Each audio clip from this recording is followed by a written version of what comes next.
Bismillahirrahmanirrahim. Uhayyikum bitahiyatil Islam. Assalamualaikum warahmatullahi wabarakatuh.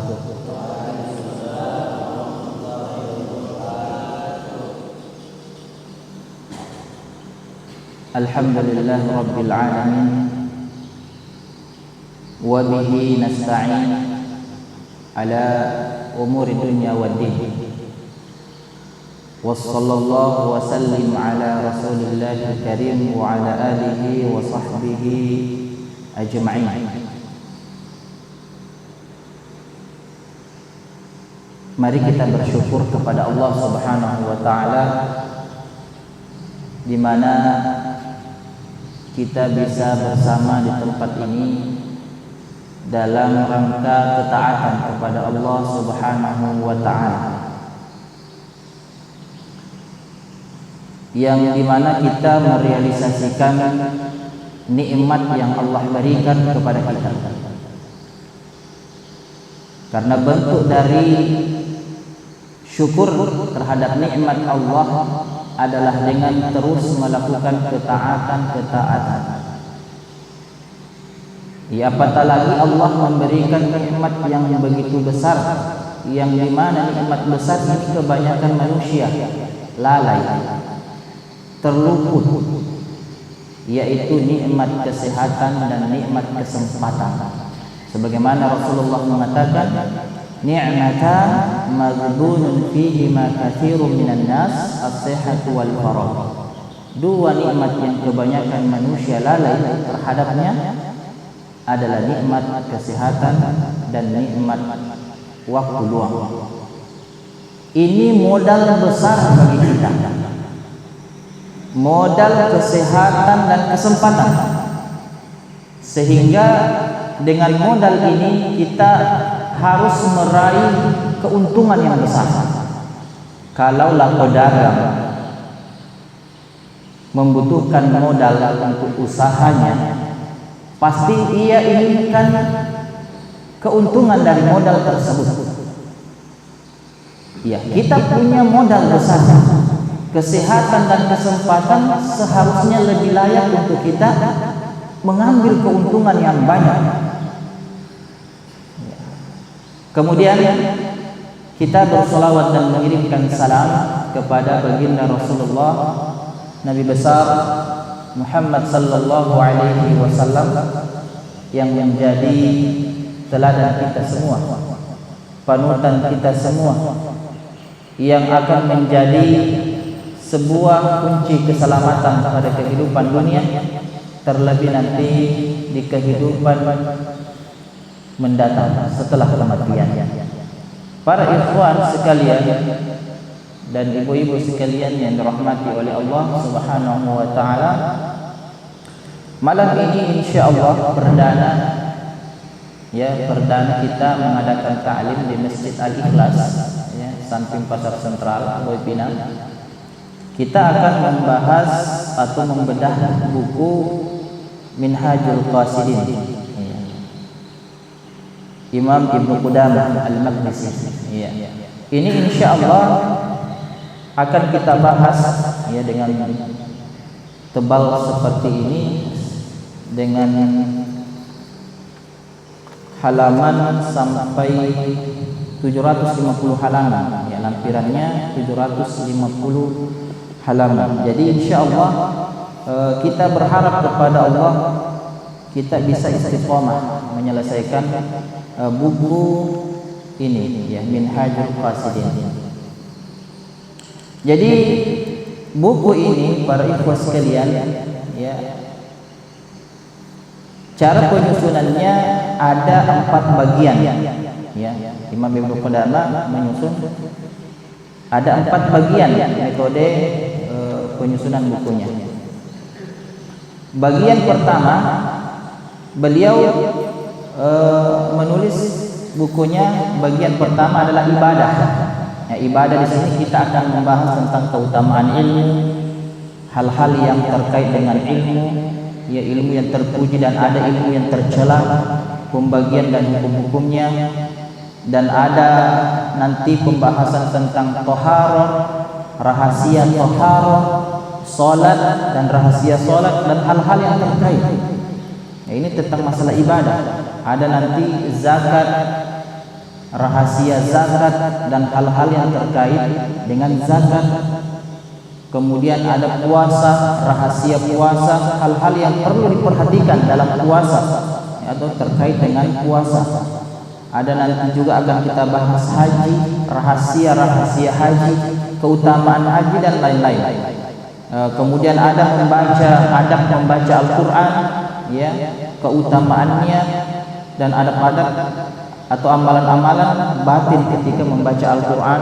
Itu kita akan bahas di bagian pertama, ya, dan zikir dan doa itu di bagian pertama tentang ibadah. Adapun di bagian kedua pada kitab ini beliau membahas tentang adat kebiasaan. Ini berangsur kita akan selesaikan. Ini secara umum saja kita bahas.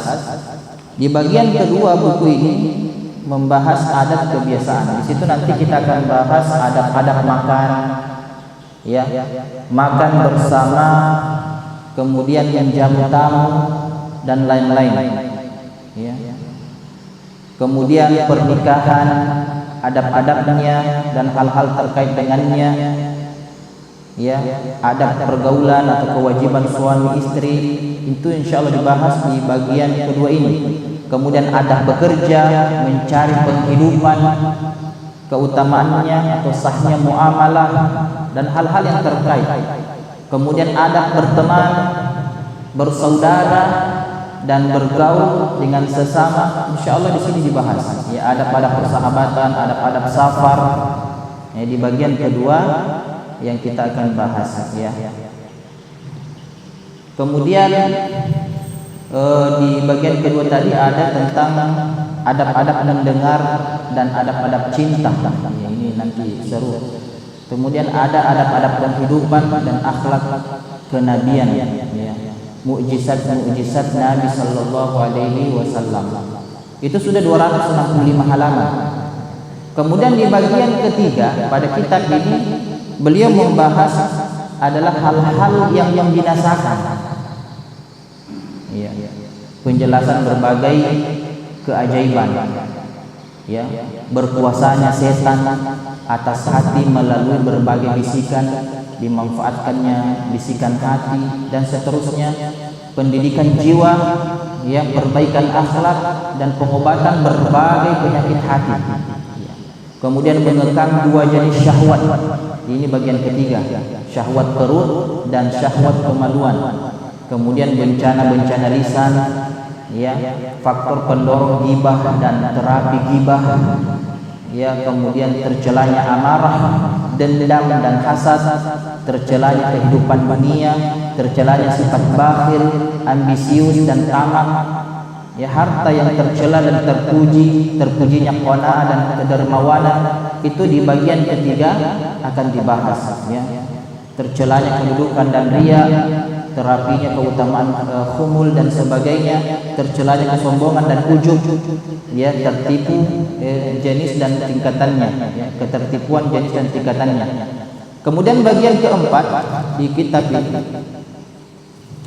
ini agak panjang, di pembagiannya atau bagian keempat, hal-hal yang menyelamatkan. Situ nanti akan dibahas penjelasan tentang tobat, ya, syarat dan rukun-rukunnya dan hal-hal yang terkait dengan tobat, ya. Kemudian kesabaran dan syukur, kemudian berharap atau raja dan takut, khauf pada Allah, kemudian zuhud dan kefakiran, ya, kefakiran, hakikat kefakiran, perbedaan kondisi orang fakir, sebutan lain dari orang fakir. Kemudian tauhid dan tawakal, mahabbah, cinta, syauq, kerinduan dan rasa senang dan keridhaan, yaitu dibahas di bagian keempat. Kemudian ada muhasabah dan muraqabah, tafakkur, mengingat kematian dan hal-hal yang terjadi setelah kematian, dan terakhir hal-hal yang terkait kematian, hal-hal yang ditemui pada mayat dalam kubur, ya hingga saat ditiupnya sangkakala, itu di pembahasan terakhir pada bagian keempat kitab ini, ya Minhajul Qasidin. Ya para ikhwah sekalian yang dirahmati oleh Allah Subhanahu wa taala,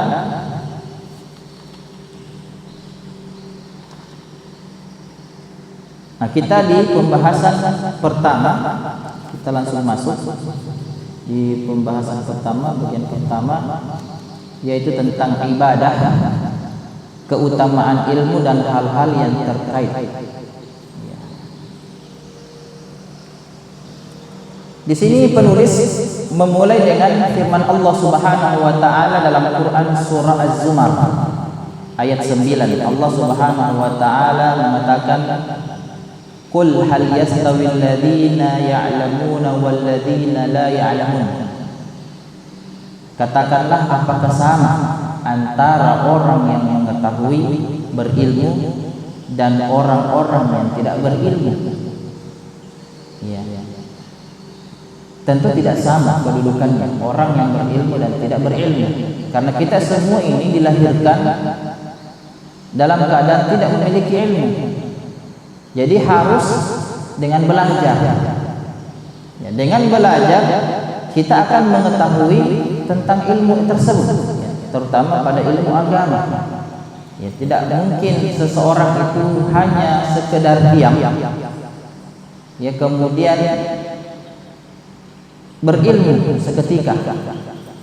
Ya, maka Imam Syafi'i mengatakan tidak akan pernah sejalan orang yang memiliki kecerdasan, wawasan yang bagus, kemudian dengan waktu yang pendek. Ya, maksudnya dia tidak full belajarnya, tidak akan bisa. Dia bisa orang dikatakan sebagai orang yang berilmu kalau dia tidak belajar. Ya, sebagaimana perkataan yang masyhur dari Imam Syafi'i bahwa beliau mengatakan, "Akhi lan tanala al-ilma illa bi sittatin." Wahai saudaraku, bahwa ilmu itu tidak akan bisa didapatkan kecuali dengan 6 cara. Dengan 6 cara yang harus kita tempuh untuk mendapatkan ilmu. Apa yang pertama? Beliau mengatakan, "Sa'umbika an tafsiliha bibayan." Ya, aku akan merincikan kepada kalian dengan beberapa rincian. Pertama, zakat, ya. Zakat. Imam Syafi'i mengatakan dengan kecerdasan, ilmu akan didapat dengan kecerdasan. Kemudian wahirsun, dengan semangat. Kemudian yang ketiga wajtihadun, sungguh-sungguh, ya. Kemudian bulghah, dengan ada hartanya atau bercukupan, ya, berkecukupan. Kemudian yang kelima beliau sebutkan wasuhbatu ustadzin, dia bersahabat, berteman dengan ustaz atau gurunya. Kemudian wadulu zaman, dan panjangnya zaman. Ya. Jadi tidak akan sama orang yang berilmu dengan orang yang tidak berilmu. Ya, kedudukannya tinggi di sisi Allah Subhanahu wa taala dibandingkan hanya sekedar beriman. Ya, maka di sini penulis menyebutkan ayat Al-Mujadalah, ya, ayat 11. Quran surah Al-Mujadalah ayat 11. Beliau mengatakan, "Yarfa'illahu alladziina aamanu minkum walladziina utul ilma darajat." Allah akan meninggikan derajat orang-orang yang beriman di antara kalian dan orang-orang yang berilmu dengan beberapa derajat. Ya. Dengan upaya kita menuntut ilmu sehingga kita mendapatkan ilmu sehingga Allah meninggikan derajat kita. Ibnu Abbas radhiyallahu anhu mengatakan bahwa ulama memiliki 700 derajat di atas orang-orang yang beriman. Ya. Ulama atau orang-orang berilmu ini 700 derajat dibandingkan hanya sekadar orang-orang yang beriman saja. Ya, jarak antara 2 derajat derajat yang satu ke derajat yang berikutnya itu beliau sebutkan 500 tahun perjalanan. 500 tahun perjalanan. Ya, kedudukannya nanti di akhirat kelak. Satu derajat derajat kedua itu 500 tahun perjalanan. Bayangkan itu. Ini 700 derajatnya orang-orang yang berilmu dibandingkan orang-orang yang hanya sekedar beriman dan tidak berilmu. Ya, tentu berbeda. Ya. Kondisi orang-orang yang beribadah di masjid ini tidak semua berilmu. Dia hanya senang beribadah. Ya, kalau kita mungkin melihat jamaah-jamaah haji bulan yang lalu, ya beberapa bulan yang lalu, ketika ditanya tentang rukun haji, hanya sedikit yang mengetahui. Ya. Dan amalan-amalan yang dilakukan di sana kalau tidak dibimbing oleh pembimbing haji, mungkin amalannya sangat sedikit dan pahalanya sedikit. Berbeda dengan orang yang berilmu. Iya. Mereka beribadah, tentu juga orang berilmu beribadah, tetapi tingkatan ibadahnya lebih tinggi. Ya, pahalanya lebih tinggi di sisi Allah Subhanahu wa taala. Ya, karena dia melakukan ibadah sesuai dengan standarisasi ilmu yang diajarkan oleh syariat kita. Ya, yang diajarkan oleh Allah melalui Rasulnya Nabi Muhammad sallallahu alaihi wasallam. Maka perlu untuk kita terus belajar. Ya. Belajar ilmu, terutama ilmu agama. Karena ilmu agama itu sangat kita butuhkan dibandingkan makan dan minum. Ya. Kebutuhan manusia terhadap ilmu ini jauh lebih besar daripada kebutuhan terhadap makan dan minum. Ya, karena makanan dan minum itu 1 kali atau 2 kali saja dalam sehari, atau ada yang 3 kali sehari semalam. Tetapi ilmu ini di setiap waktu kita butuhkan. Ya, kita butuhkan. Karena dengan ilmu kita bisa membedakan antara halal dan haram. Ya, dengan ilmu yang akan menyelamatkan kita terhadap perkara-perkara harta kita. Ya, muamalah kita. Itu jamaah sekalian yang dirahmati oleh Allah Subhanahu wa taala. Ada sebuah kisah tentang keutamaan orang yang berilmu, yaitu kisah Abu Yusuf, salah seorang dari murid Imam Abu Hanifah, ya, rahimahullahu taala. Beliau menceritakan tatkala beliau berada di sebuah istana raja atau khalifah di masanya, dan beliau duduk bersama dengan raja, dan beliau dihidangkan sebuah makanan yang mewah yang dimakan oleh raja. Ini hanya dimakan oleh raja. Ya, bahan-bahannya mahal dan cara buatnya juga susah. Ketika beliau dihidangkan makanan, beliau seketika tersenyum, kemudian air matanya menetes atau matanya berkaca-kaca. Ya. Ketika dilihat oleh khalifah, ditanya, ya, ada apa gerangan? Ya. Apakah kau tidak menyukai makanan yang kami hidangkan? Tidak. Beliau menjawab tidak. Melainkan saya teringat dengan perkataan dari guru saya Imam Abu Hanifah tatkala saya pertama kali menuntut ilmu, datang di majelisnya, saya rajin datang. Ya, saya mungkin orang yang pertama datang di majelis beliau, dan beliau menegur saya, wahai Abu Yusuf, ketika semangatmu seperti ini terus menerus, maka yakin dan percaya engkau akan duduk bersama dengan raja-raja dan engkau akan makan makanan raja-raja tersebut. Dan ini wahai Amirul Mukminin, saya membuktikan perkataan guru saya bersama dengan Anda dan mencicipi makanan Anda. Iya. Jadi ilmu ini mahal. Ikhwah sekalian yang dirahmati oleh Allah Subhanahu wa taala, jangan lepaskan ilmu. Iya. Kita akan dimuliakan oleh Allah dengan ilmu dan akan dihinakan Allah dengan ilmu pula kalau kita tidak menuntutnya. Waliyadzubillah. Ya, dengan catatannya, ya harus kita menuntut ilmu karena Allah, ikhlas karenanya, dan mengharapkan perubahan ya pada diri kita dari kebodohan, ya pada diri kita dan keluarga kita. Kemudian Ya, dalam Quran surah Fatir ayat 28 penulis menulis atau menyebutkan ayat ini, innama yakhshallaha min ibadihi ulama. Ya, sesungguhnya yang merasa takut kepada Allah Subhanahu wa taala dari kalangan hamba-hambanya adalah para ulama. Ya, para alim ulama. Mereka adalah orang yang paling takut kepada Allah Subhanahu wa ta'ala. Bagaimana mungkin dia mau melakukan dosa kalau dia mengenal Allah Subhanahu wa ta'ala yang maha melihat, yang maha mengetahui ya apa yang terbetik di dalam hati kita. Ya. Berbeda dengan orang yang tidak memiliki ilmu, tentu rasa takutnya kepada Allah kurang karena ketidaktahuannya.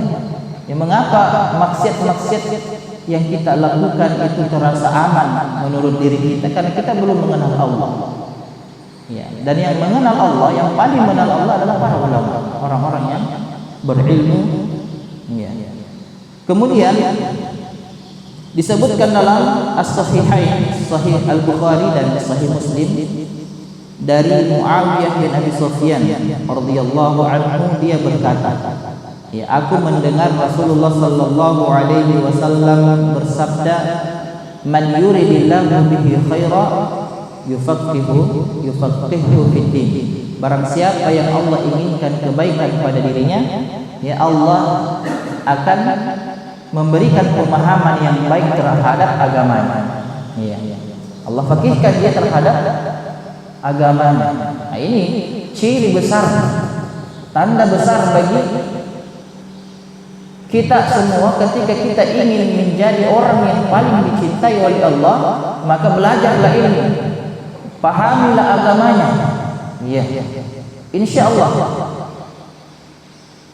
Dan ini juga cirinya, kalau kita tidak mau mendengar bacaan-bacaan Al-Quran, masjid kita lewati, ceramah-ceramah kita abaikan, padahal media sosial sudah terbuka lebar. Ya. Kesempatan besar kita untuk dengarkan ceramah, bisa kita buka ceramah-ceramah judul apapun ada di YouTube. Tetapi enggak. Ya. Bahkan lebih memilih hal-hal yang lain yang melalaikan, bahkan menjurus kepada dosa. Wal-iyadzu billah. Ya.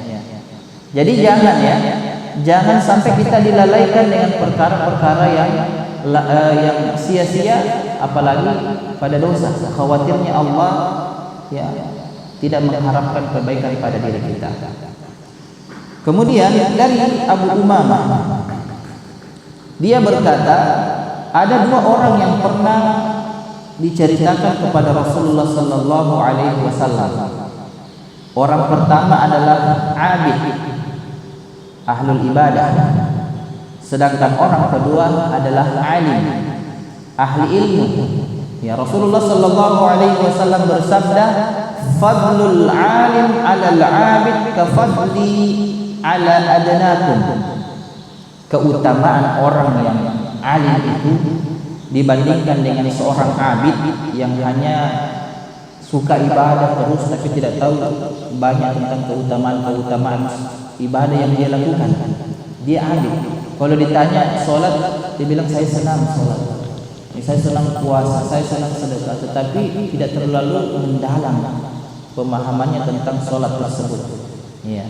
Dibandingkan dengan orang yang mengetahui ilmu, beliau sebutkan seperti keutamaan diri dibandingkan orang yang paling rendah atau orang yang paling bodoh di antara kalian. Ya, jangankan orang yang paling bodoh di antara kita di zaman ini, orang alim ulama di masa kita, ya, di masa kita saat ini, itu kalau di hadapan Nabi itu sangat jauh perbedaannya. Apalagi perbedaan Nabi dengan orang yang paling bodoh di masa kita. Ya. Sungguh sangat jauh berbeda antara orang yang berilmu dan orang yang hanya sekedar ahli ibadah. Ya, maka memang selalu dituntut untuk memperbanyak ilmu agar ibadah kita berkualitas. Ya.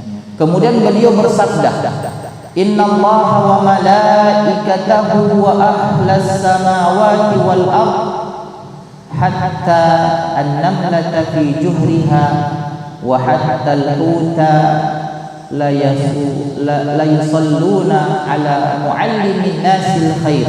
Ya.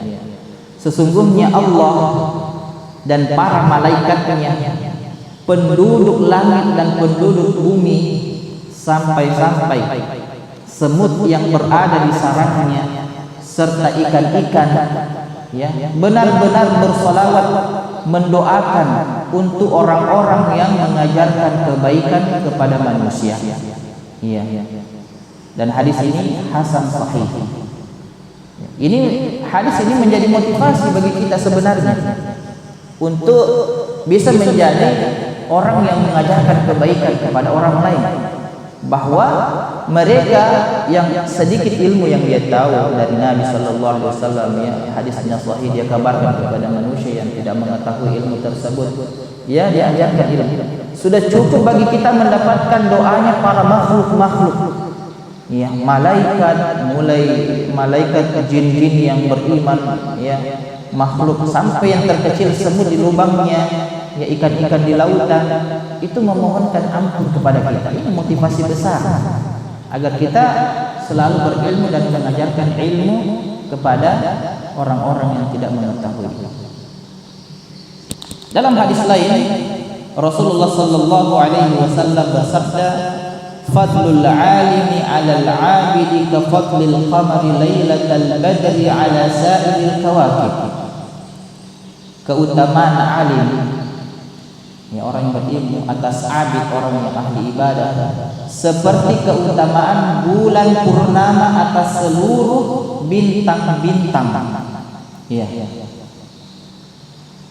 Wa innal ulama'a warasatul anbiya, dan sesungguhnya para ulama adalah pewaris nabi, ya, nabi-nabi. Wa innal anbiya lam yuwarrithu dinaran wala dirhaman, dan para nabi itu tidak mewariskan dirham, ya, tidak mewariskan dinar. Wa inna ma warasul ilma, akan tetapi nabi-nabi, ya, Rasulullah pun mewariskan ilmu. Faman akhadahu akhadha bihawdin wafir, siapa yang mengambil ilmu maka dia mengambil bagian yang paling melimpah, paling banyak. Ya, ikhwas sekalian dirahmati oleh Allah Subhanahu wa taala, kita melihat sering menyaksikan kalau pertengahan bulan, ya, 13, 14, 15 itu ada bulan purnama. Kelihatan bulan itu tampak terang dibandingkan dengan bintang-bintang yang lain. Itulah, ya, perbandingan yang disebutkan oleh Nabi Sallallahu Alaihi Wasallam. Ya, terang dibandingkan bintang-bintang yang lain. Ya, lebih jelas orang-orang yang berilmu dibandingkan ahli ibadah atau sekadar beribadah saja. Ya, dan ikhwas sekalian, kalau kita mengambil banyak, kalau ingin mengambil keutamaan yang besar, ya, pahala yang besar, maka kita harus terus menuntut ilmu. Inilah warisan Nabi. Nabi-nabi tidak mewariskan harta, tetapi mewariskan ilmu, dan kita akan selamat, ya, bahagia, ya, dan mengambil keutamaan yang besar. Hadis ini hadis riwayat Tirmidzi, Abu Daud, dan Ibnu Majah. Kemudian dari Sofwan bin Asal radhiyallahu anhu, Nabi sallallahu alaihi wasallam bersabda, "Innal malaikata la tadau ajnihataha li talibil ilmi ridwan bima yatlub." Ya, sesungguhnya para malaikat itu meletakkan sayap mereka kepada penuntut ilmu karena ridho dengan apa yang dia tuntut. Bayangkan, malaikat itu meletakkan sayapnya menaungi kita bagi mereka yang mau menuntut ilmu. Hadis riwayat Imam Ahmad, At-Tirmidzi, dan Ibnu Majah. Ya, ketika menjelaskan makna malaikat meletakkan sayap-sayap mereka, Al-Khattabi menyebutkan 3 pendapat. Ya, beliau menyebutkan 3 pendapat. Pertama, malaikat membentangkan sayap. Terus yang kedua, malaikat merendahkan diri dalam rangka menghormati penuntut ilmu. Terus yang ketiga, malaikat turun ke majelis ilmu dan berhenti terbang. Ya, karena ada di antara malaikat-malaikat Allah yang terbang memang mencari majelis-majelis zikir, majelis-majelis ilmu. Iya.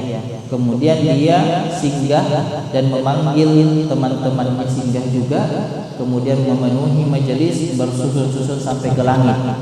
Iya. Itu ya. Kemudian ikhwah sekalian yang dirahmati oleh Allah Subhanahu wa taala. Dari Abu Hurairah radhiyallahu anhu dia berkata, jam berapa?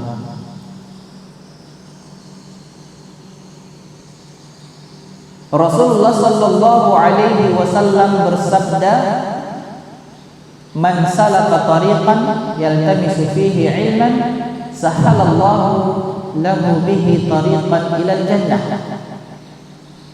Ya, barang siapa yang menempuh suatu jalan menuntut ilmu, Allah akan mudahkan baginya jalan menuju surga. Sungguh sangat luar biasa keutamaannya orang-orang yang menuntut ilmu. Allah akan mudahkan bagi kita jalan menuju surga.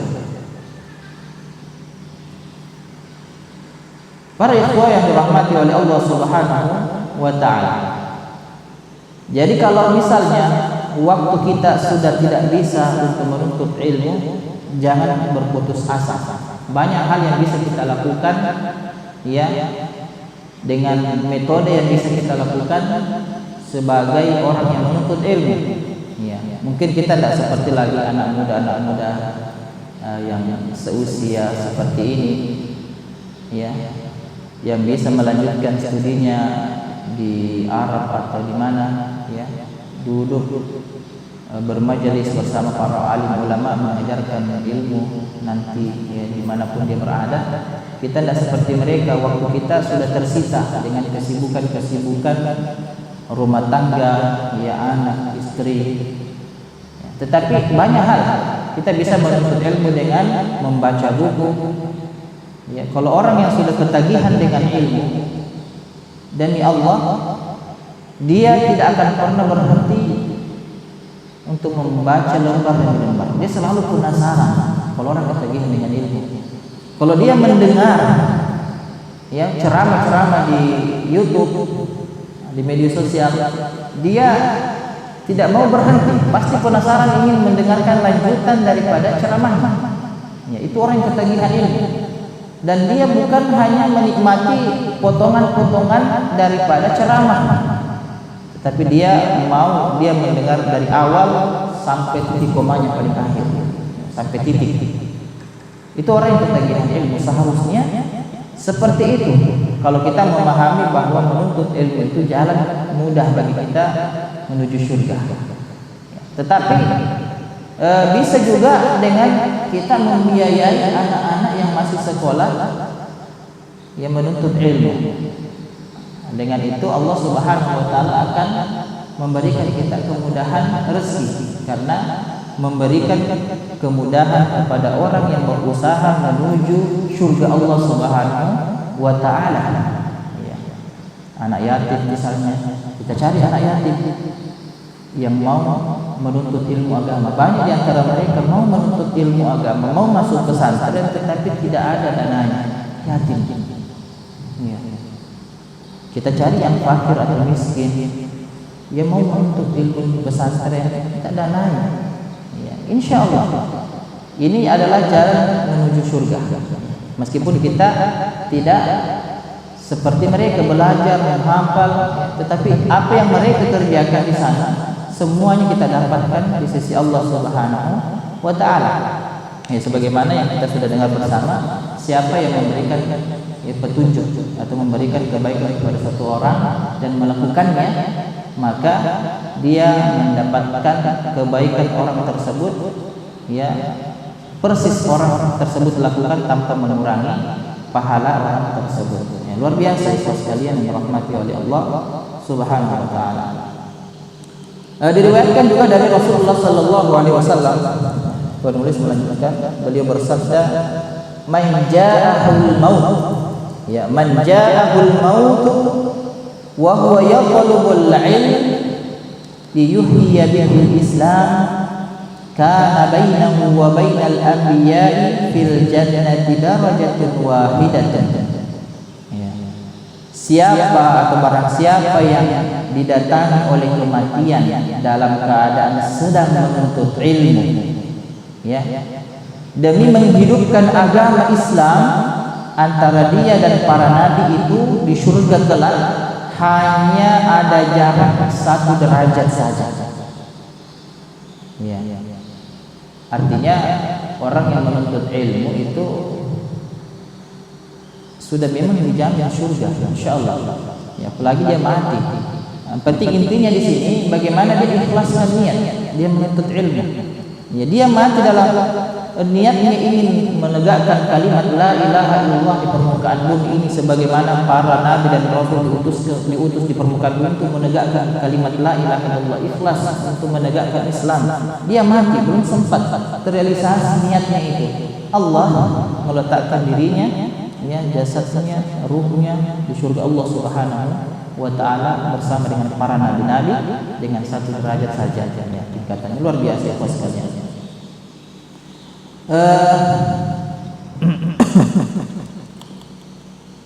Insyaallah di pertemuan berikutnya kita masuk keutamaan mengajar. Sini mengajarkan ilmu ada beberapa keutamaan yang perlu untuk kita ketahui. Ya, semoga Allah Subhanahu wa taala memberikan kita kesehatan dan kesempatan untuk bisa kembali bersama melanjutkan pembahasan tentang bagian pertama ini tentang ibadah.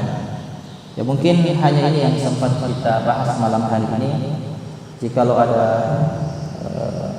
kekurangannya dari kami pribadi selaku manusia biasa, adapun apa yang kita simak bersama ini adalah karunia dari Allah Subhanahu wa taala, ya, dan kita patut bersyukuri, dan kita harapan bersama kita bisa mendapatkan keutamaan untuk ilmu yang kita sudah dapatkan, dalil-dalil yang kita telah simak bersama. Mungkin ini kita cukupkan dengan doa kafaratul majelis. Subhanallahumma wa bihamdihi asyhadu an la ilaha illa anta astaghfiruka wa atubu ilaik.